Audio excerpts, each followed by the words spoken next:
Hello and welcome to The Failure Gap, where we talk with leaders about closing the space between agreement and alignment. We love talking with interesting people, and today we're joined by Michelle Prince. Michelle is a best-selling author, sought-after motivational speaker, self-publishing expert, and a leadership coach.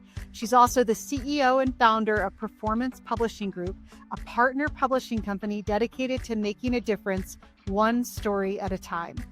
She's helped thousands become published authors through her consulting, courses, seminars, and publishing services, and she founded the Book Bound Academy. She's also published many successful books herself, including her most recent, Illuminate Your Greatness. Michelle, welcome to the podcast. Thank you so much. I'm excited to be here. Yeah, I'm so excited to talk with you about this topic because I think so many people think to themselves, I should write a book, but they don't actually do it. And that's a huge failure gap that people can get through. And you've helped a lot of people through it.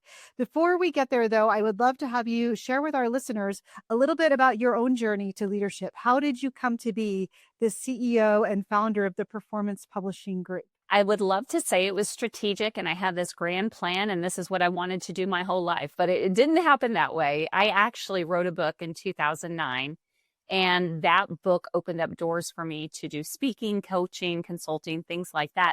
But what came out of that probably about a year later was as I'm out there speaking, more and more people just kept asking me, well, how did you do your book? How did you publish your book? Where do I find editors? How do I do all this?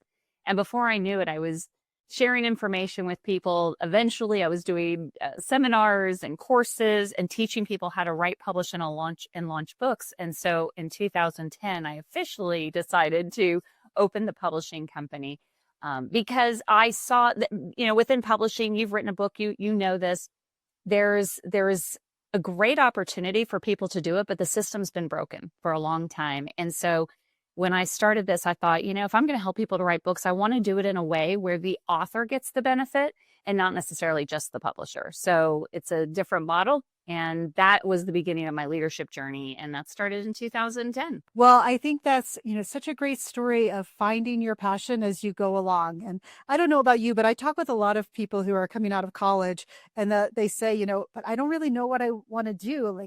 Like that's a problem. And I just tell them, that's awesome. Go find out what you want to do. You don't have to know right now. Yeah.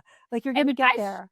I didn't do for sure. I didn't have a clue in my 20s, my 30s. It wasn't until I was just about 40, give or take, that I started to really realize, where my strengths are. And so passion, experience, gifts, talents, all of those things, they just kind of start evolving if you pay attention. Yeah. Yeah. Very much a journey of discovery if you let it be. Right. Yeah. Exactly. Yeah.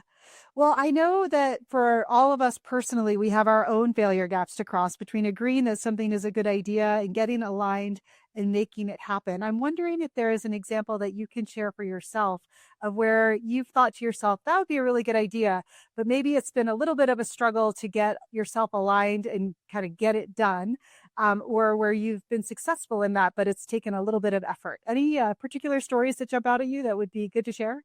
Yes. And I love that question because this is where it gets real. I told you I started this business, but the truth is I thought about doing it for at least 10 to 13 years before I wrote my first book. And I mentioned the book only because that's what opened the business. But the backstory is I started my career working for Zig Ziglar, and he, big motivational speaker, author, huge impact on me. And I was with him for many years, but I decided to quit and go into software sales. And I did that for decades.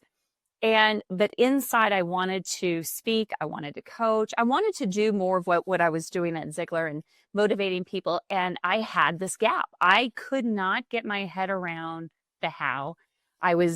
If you've ever been in sales, there's something called golden handcuffs, where if you're successful in sales, you're making money, but yet the payout is so far down. You don't want to leave and leave that on the table. So for years I thought, gosh, I don't want to do this anymore, but I can't leave. And for a long time, I had no idea what I would do. And I really would even ask myself, if I could do anything, what would I do? And I kept coming back to 3 words: motivate, inspire, and encourage. But I couldn't figure out the how.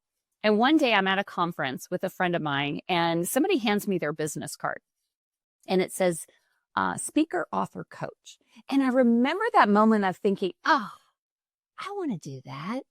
And I had such a limiting belief of there's just no way. I don't know how I could do it. It was too hard, or I couldn't let myself go there. And in that same conference, a couple hours later, I just had this epiphany moment and thought, wait a minute, what am I doing? Like, this isn't rocket science. Why not try? Why not put myself out there? And why not just write? And I secretly wanted to write for so many years and I didn't do it. So that night I went home and I started to write. Not necessarily the book yet, but it was within about 8 months, I had a full book written. And I went from that, the failure gap being, I don't have what it takes, I have nothing to say, to within 30 days, I had a full book written, a couple months later published. And then once we launched it, it really took off and hit bestseller and opened up a full-time business. But the truth of the matter is that gap for me was for a very long time. I just couldn't figure out how to get from where I was to where I wanted to be. And I think that's not unusual. I think people have that experience. And, for me, what you just described is a great example of what my dad always used to say, once started, half done. Like, Yeah. get started and all of a sudden it goes very quickly, right? So there's something about getting yourself into that space of like, can I just start? Can I just take a step? Mel Robbins does her 5, 4, 3, 2, 1, right? Like, how do you just get started on something? And it's amazing what can happen and the doors that can open once you get started. That's right. It is. And you don't have to have it all figured out. Just the one little step. And then and then it gets clear. And then another step, and then it gets clear. And I actually think that might be part of what keeps people in the failure gap sometimes is they can't get that one little step that builds momentum, right? They want to take a giant leap, but that leap feels really far and really scary. And like, if it fails, then it's going to hurt a lot, right? Yes. But if you can just take one step and then another step and then another step, I think you can find your way through to being both internally aligned to who you want to be and what you want to do, and also getting aligned to a team or to shared goals that you want to bring together people around and get them moving towards. Exactly. Yeah. Yeah. When I think about this idea of getting people aligned to shared goals, your business is so interesting to me because as a publisher, you need to have an author and maybe some creatives who are working for you and maybe some, other folks who are like in advertising and things like that are all coming together around this idea of helping this author bring their vision to life. Tell me a little bit about what that's like in terms of building alignment.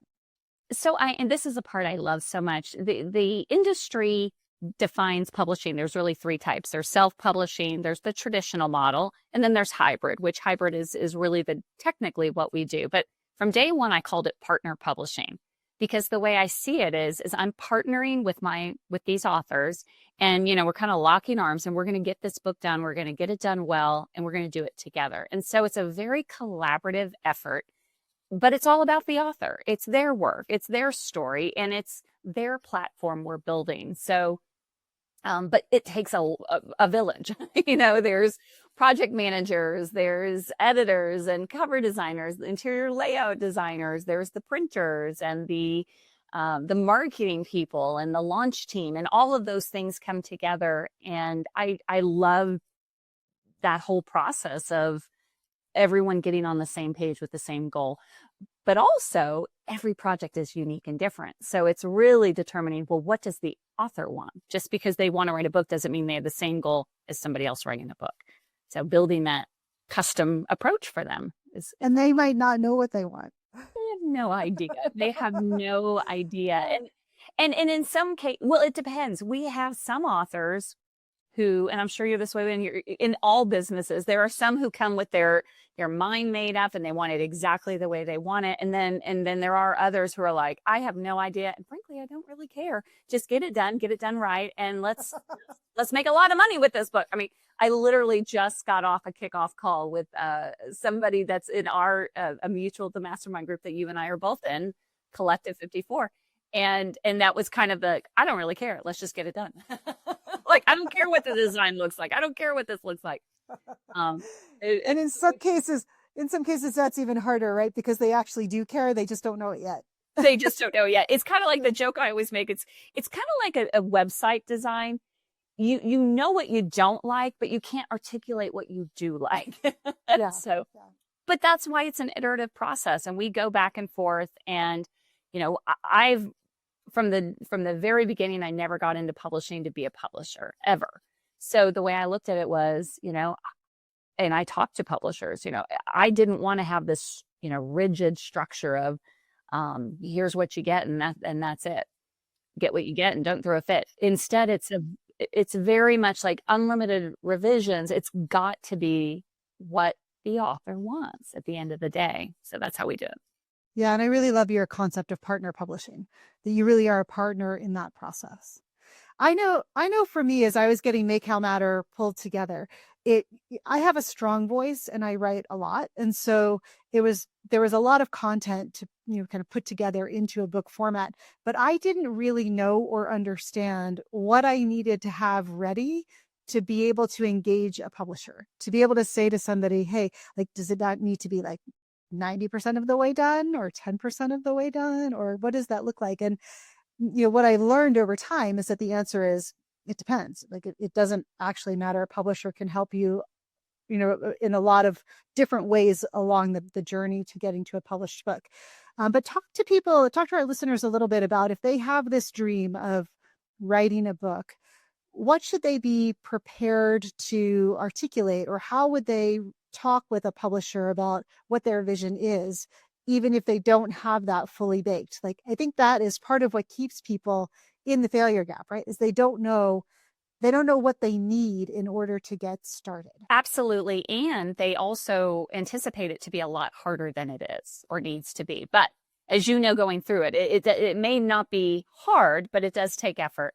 I like to break it down to keep things simple. There's really only 3 parts to a book. There's the writing, there's production, and then there's a launch, which I'll talk about all 3.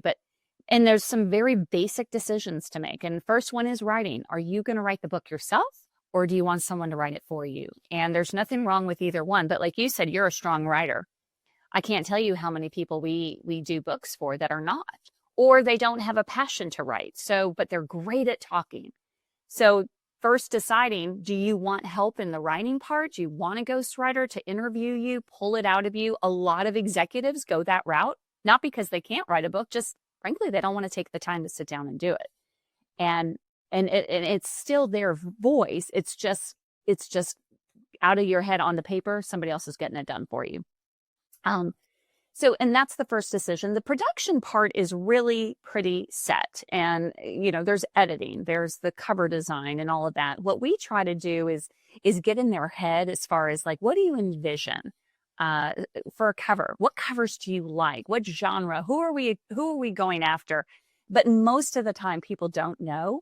So that's where having a really strong designer to pull some information out of them, looking at their branding, looking at kind of what their client base is, and then coming up with some unique concepts. It's never the cover, but it's at least like, okay, which one are you leaning towards? And then let's take it and do it. So I found that the more we can, it's all about asking questions and understanding what they ultimately want to get out of it. But then too, what books are they drawn to? And but then designing it the way they want. And it's not always the way we would want it, I will say. So there are times, and this is where, as a partner, you have to decide what's most important. And is it the cover that we design and feel very strongly about, or is it the one that the author loves? And so there are times that we would have maybe chosen a different cover. But at the end of the day, it is the author's book. So that's that partnership. We go back and forth. It's so interesting in the way that you're describing partnership. There are certainly elements of what we also think of in terms of skills for creating alignment to shared goals, which you have a shared goal of publishing a book, and asking a lot of questions and staying in that curious mindset and helping to really connect people to what the outcome should be that's best in service to everyone who's involved. I think, and you've also talked a little bit about needing to adjust and be flexible around your own priorities and the priorities of the author and what's important to both of you as you try to get to a good outcome, which is a book that will have the impact that the author wants it to have. Which I just say it in that way because you said earlier you had someone say, let's make a lot of money on this. And I mean, between you and me and the rest of the world, very few authors make a lot of money on the book, right? but it's really about getting your message out there and being able to have an impact. And then, some dollars might come in from that. But I'm glad you brought that up because that is definitely a misconception that First of all, if you're writing a book just to make money on book sales, it's probably not the right reason to write a book, because you will sell books without a doubt. But just do the math. I mean, think about how much money do you want to make? Divide that by a $20 book, actually back that out to the cost. I mean, so you have to sell a lot of books, but rather I like to frame it as let's just say, most people, especially entrepreneurs, business owners, founders like us, we don't need this book to be everywhere. We need it to be in the hands of our top 100 clients. I mean, truly. And so what's your average deal size? If you could get one, opportunity or one new client from somebody who read your book, what would that be worth to you? And so for people who get that the book is not the end all be all. It's just the ability for somebody to take notice of you. It's the door opener. But if that's all it's going to do is sell a book, then that's probably going to be a hard road than if you use it to build your platform and to really designate yourself as that authority that you are. But a book just allows you to let people know that a lot clearer, a lot easier. Yeah, exactly. I think that's so important for people to know, is that it is a platform for you.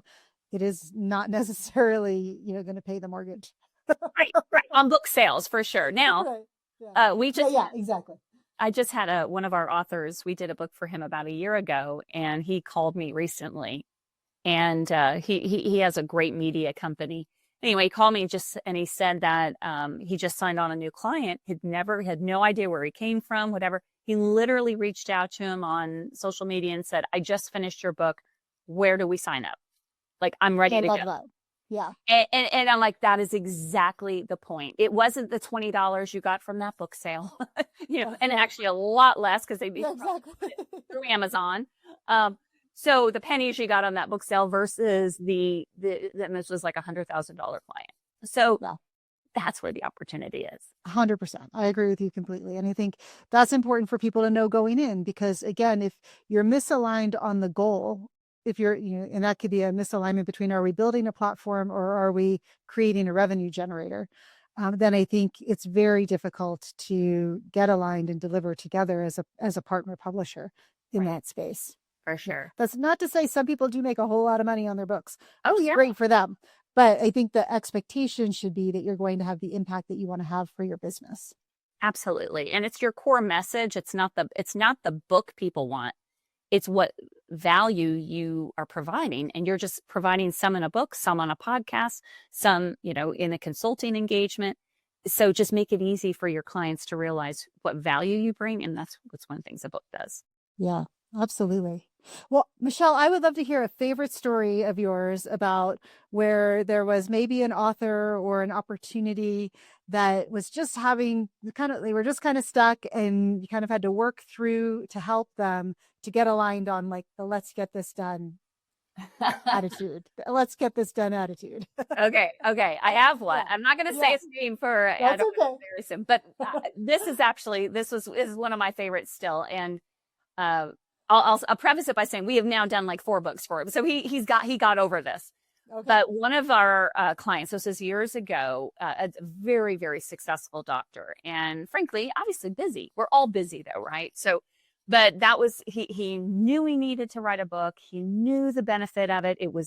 He got the whole thing. It wasn't a matter of, I don't want to do it. He just, every time we talk, I don't have the time. I don't have the time. I don't have the time. I don't have the time. Well, I was like, well, I'm jumping on a plane and we're making the time because I'm coming out there. And he actually lived in a very, very remote area of Idaho. And I went out there and I spent a day with him, and we really, just to strategize more than anything, we were not making any progress. And I finally just said, listen, I'm turning on my recorder and we are not leaving until we get this whole book out of your head and onto paper or onto recording. And then let me take it to my writers. We can do all this. And literally he had this failure gap of like, yeah, but I don't really know what I would say and this and that and that. I'm like, are you kidding me? Like, everything you would ever put in this book is in your head. And so I just started asking him questions. And so we got that book out. Well, fast forward. So this book was the first book he wrote. He's written many since. He said that one book had an ROI of I'm not going to remember the exact number now. It's 6 or 6. It's definitely 6 or 7 figures. No, 7 figures, I believe he said. because what he did with that book is he was is a destination practice, offers these huge packages, not just like a copay thing. When somebody would come in to visit with him, instead of telling them, here's all the things we can do for you, here's why you should, hire us or what have you, he literally would just pass that book across the table and just say, go to chapter 8. Those are all the stories of the people that we healed and or helped with exactly what you have. And he said that one thing brought all of this additional revenue. Mm-hmm. And I just chuckled because now he's just on fire and he's doing great things. And I'm like, really? That's where he was so stuck. He could not. And that's where I say a lot of people stuck is they know they want to write a book and they think they know what they're going to write about, but they can't figure out how to organize it in their head. So they're paralyzed. And that's where I just always tell people, listen, you don't have to sit down and write a book to be an author. You just have to sit down and get it out, what's all up here, and get it out so somebody else can help you write it better or write it for you. And so he's one of my favorite because he got him out of his own way. He got out of his own way. He got out of his own way. And once you do that, and as you know, writing a book, I mean, once you write a book, you realize you have a lot more to say. So usually there's more books or like, oh, maybe I would do it different this time or, Yeah, once started, half done, like we said, right? Like you just get the ball rolling, then suddenly there's a lot to come out. So I love that story. And I really appreciate too, for you, it sounds like part of getting unstuck was showing up for him, very literally, like showing up in his space, meeting him where he was and saying, okay, let's get this done. Let's figure out a way to get you unstuck and to get you moving towards this goal that you have. And I think sometimes we underestimate the value of showing up. And when it comes to getting other people aligned to these shared goals, sometimes you really do, whether it's in real life or virtually these days, but just showing up can really unblock a lot of blockers and a lot of misalignment that's happening between people.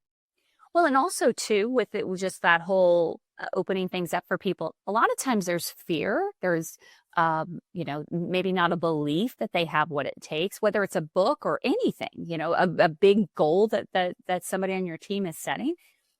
You have to show up to help them see what they can't see yet. That sometimes you have to pull out the greatness in them in order to help them get to where they want to go.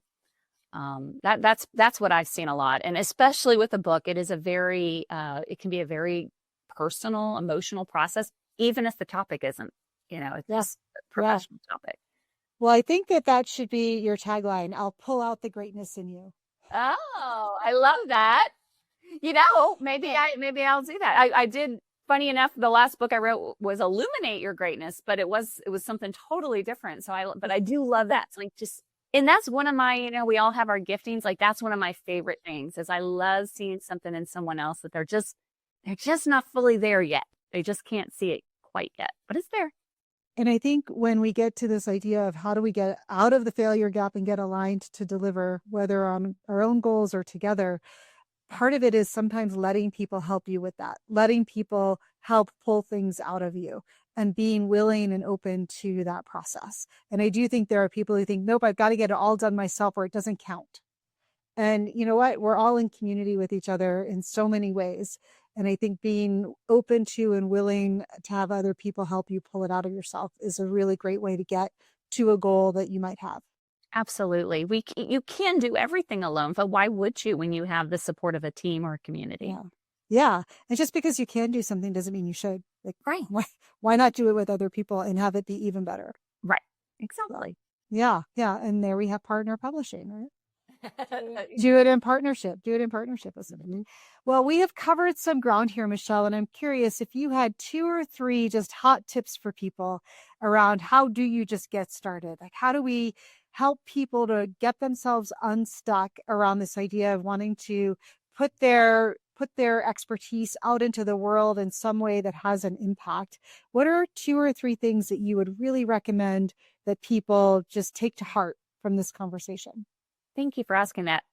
What I see a lot is people underestimate what they have to offer, or they're already providing it to clients in a certain way, but they still have that gap between, but nobody would want to read a book. about that? Well, the truth is, my tip is start thinking about what questions are people asking you about? What do they want to know? Most of what we would ever put into a book is going to be a combination of your experience, what you've done, whether it be professionally, personally, in some cases, it could be things you've gone through, good or bad, that you now have experience to share with someone else. But it's also the passion factor is super important, because you could write a book about anything. But as you know, once you write a book, you're going to be talking about it for a long time. So it better be a topic where you have both passion and experience, that it's that intersection of the two. And there's this exercise we do with our authors when I do conferences, is really just making a T-chart.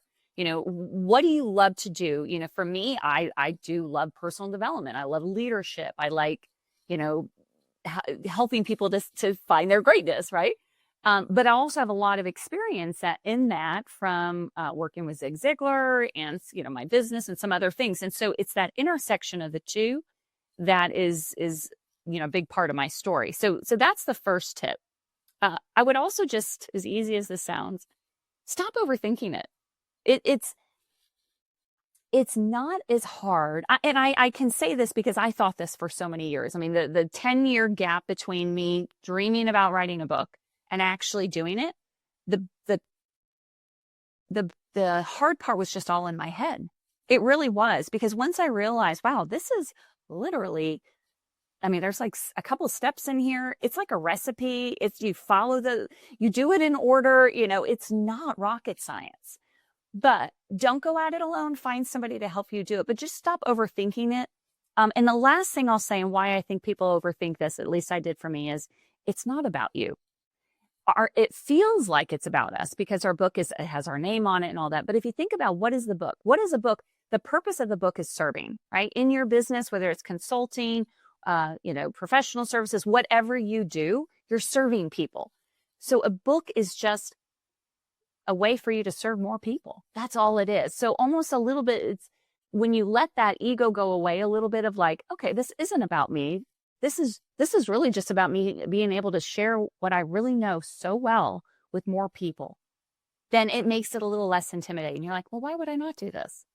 I remember when I do a lot of speaking, and that was a tip someone gave me when I was just starting out as a speaker, that most of the time when speakers are nervous, it's because they're thinking about themselves. They're thinking about, oh my gosh, what will people think? And is my outfit okay? Is it this, that, and that? Well, that's not the point of speaking. You're on a stage to deliver value. So it's almost like turn that spotlight off of you onto them.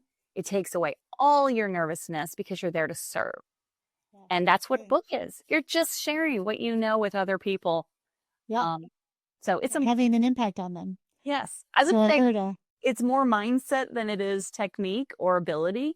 Yeah. And it took me 10 years to figure it out. So I'm not judging because I know, because I've been there. But once I figured it out, it's a mindset shift. Yeah. Well, I heard, find your intersection, stop overthinking it, and remember it's not about you. Yes, exactly. Yeah. And I think those are great tips for anybody who's either looking to get themselves unstuck around writing a book, or somebody who's working to get aligned to other kinds of goals with colleagues, partners, friends, whatever it might be, because those actually apply in a lot of different scenarios. Yes. Yeah. Yeah. Well, hey, we always ask people this one question at the end, and we've had such interesting answers. No pressure there. But we always like to ask, if you could get a community around you aligned to something, it could be your family, your friends, a group that you're involved with, it could be the world. But if you could get people aligned to doing something together, what would that thing be? What would you like to see people come together to deliver on as a group? My answer would be to go mining for gold. And what I mean by that is, a miner, when they go into a mine, they're looking for the gold, right? But when they get there, there's just dirt everywhere. But they have to look for that little speck. When you do that with people, whether it be your team, your spouse, your kids, your community, when you go in looking for the good in someone, you're going to find it. But when you go in looking for the dirt, you're going to find that too. And so for me, I think it's more about like we need to encourage people. Rising tides raise all boats. And the more we can like help somebody see their greatness and help them elevate it, I just think, first of all, you're going to be a lot happier, but it's going to be a much better place. And yeah, so go mining for gold. I love that. I love that call to action. We're all going to go mining for gold today. And Michelle, I just want to say thank you so much for sharing your experience, sharing this conversation about what it takes to get a book published. I think you could also mine for gold in your own expertise and think about the impact that it can have if you serve it up on a platform like a book can reach so many more people. So I think it's a great way to think about getting yourself aligned to delivering on that and doing it in partnership with a publisher and some creative people. And you don't have to have everything figured out for yourself. You can work with other people to bring your voice to bear. So I really appreciate all of those tips for everybody as they think about how can I get this done. And for all of our listeners out there, I want to say thank you for joining us. Remember to like and subscribe and pass this episode along if you have a friend who really needs to hear it.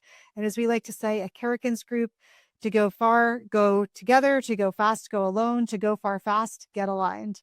So Michelle, thank you so much for joining us. I appreciate it. And to all of our listeners, we'll see you next time.